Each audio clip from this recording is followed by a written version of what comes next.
Hello and welcome to another episode of TWT, Tales with Thomas. The topic I will discuss today is all around abundance, wealth, and any blocks linked to it.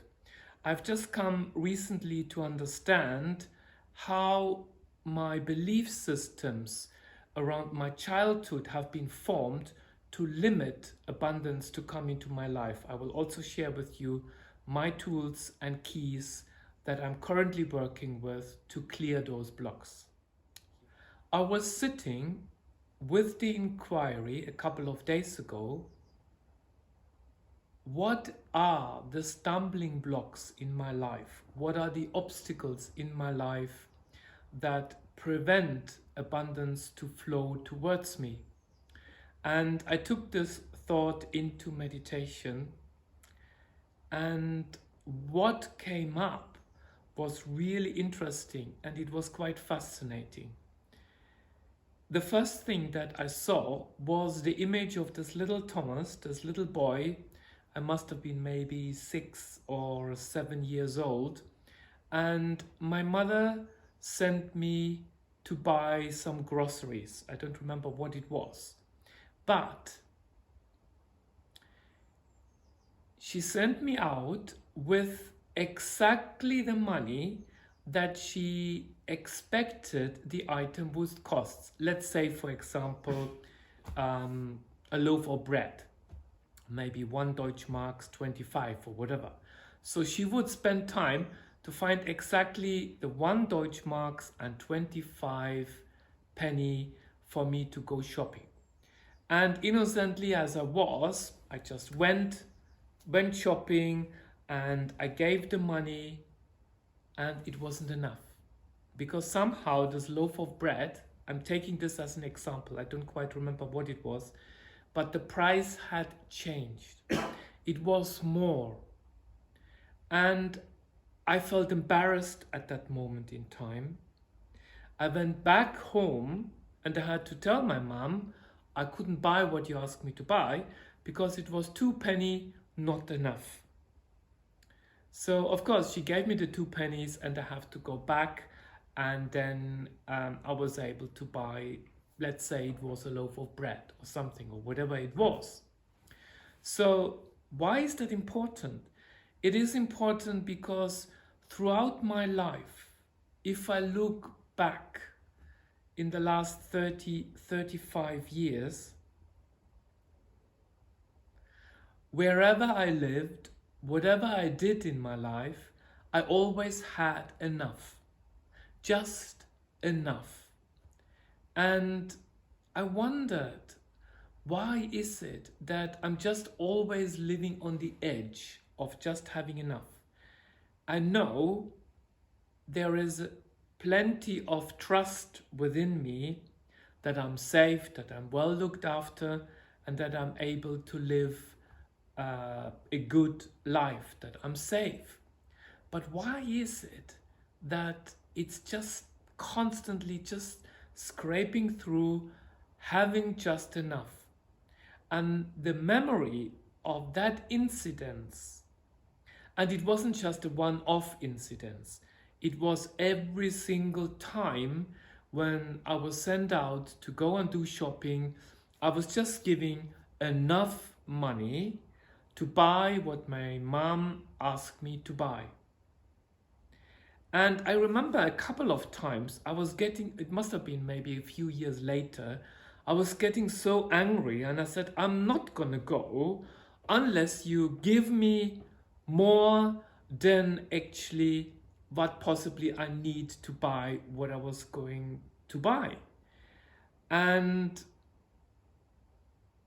that anger and that frustration, that need to justify, to have more, and needing to just go through that obstacle of convincing my mother I need more in order for me, and I will not lose the money. I will come back with the change. I'm not going to keep the change in my pocket. But that took me a while to realize. So again, why is that important at this moment in time? It is important because I'm sitting with the idea of what is in the way, what do I need to clear for abundance to come into my life. And what I need to clear is the understanding that it is okay to ask for more than enough. It is okay to ask for abundance to come into my life, and not just to live on trust and live on the knowing that everything is going to be fine, I will be safe. Because really, if I look at my life, I have started, for example, when I immigrated to Australia and when I moved to Australia, I will tell the story at some stage later. I left Germany with about 800 Deutschmarks in my pocket. I had no idea where I was going. I really had no clear path where nature is going to take me. But I had that trust to know that I will be safe. So how do I shift from that knowing I will have enough to abundance? And this is the process that I'm currently going through. So number one is to understand the pattern.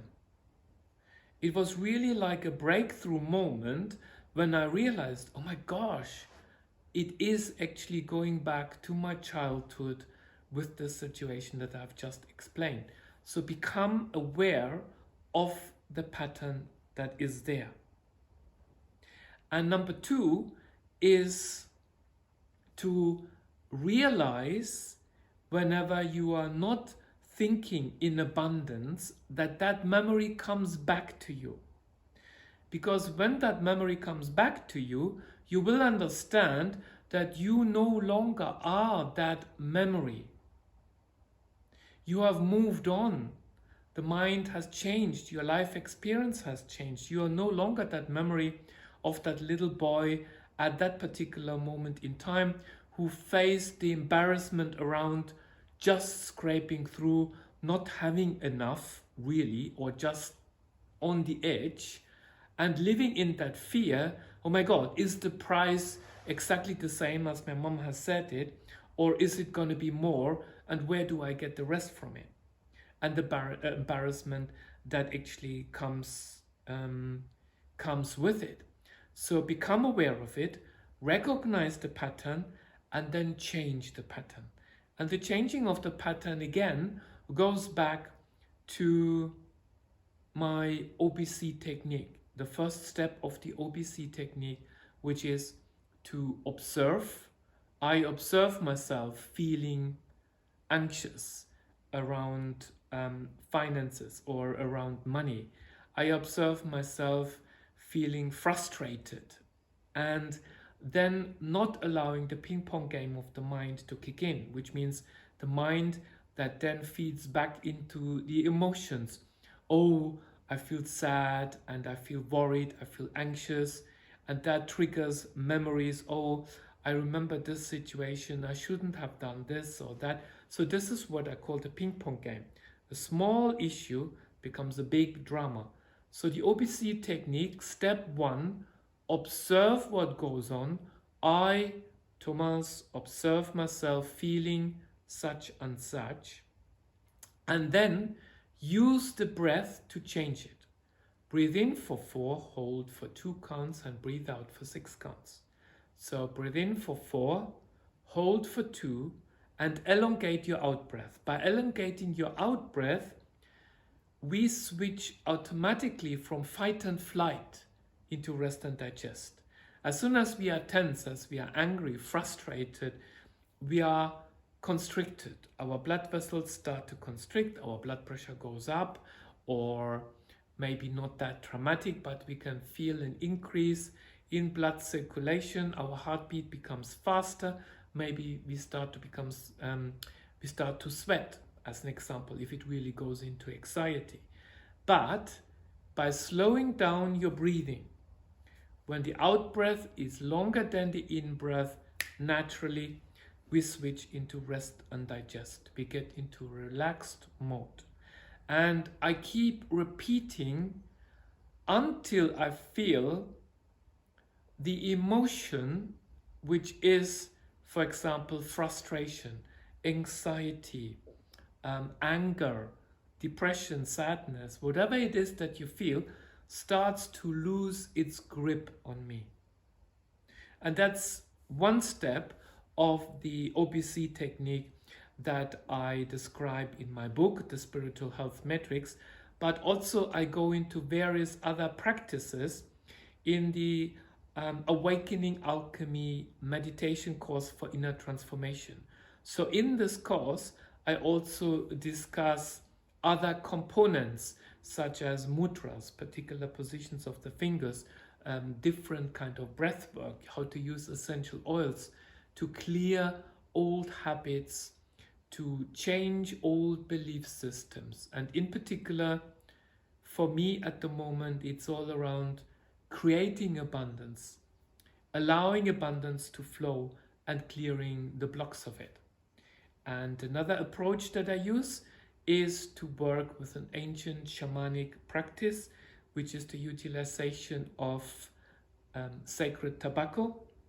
It's a process called hape, where you basically inhale various powders that then have a certain cleansing effect on the nervous system, but not just on the nervous system, but also on the physical body, because all those traumas, all those memories, everything that we store around abundance, fulfillment, and the blocks that are linked to it are actually emotions stored in our physical body.